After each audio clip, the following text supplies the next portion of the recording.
Hola, me llamo Alba, tengo 10 años, soy de Picassent, voy al colegio Vallivana y voy a presentar mi logro. Mi logro ha sido llegar al club de natación de Picassent. Yo, como mis hermanos, de pequeña me apuntaron a natación por hacer algún deporte y yo les dije que me gustaba y que quería seguir. Entonces mis padres se dieron cuenta de que yo siempre hacía lo mismo en natación y me dijeron que sí me quería apuntar al club de natación. Y yo les dije que sí. Ha sido un logro porque en vez de ir a jugar al poli o al parque, voy a natación.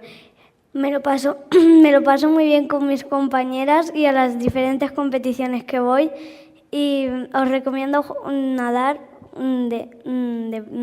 hacer un deporte, y si hacéis la natación es muy divertido.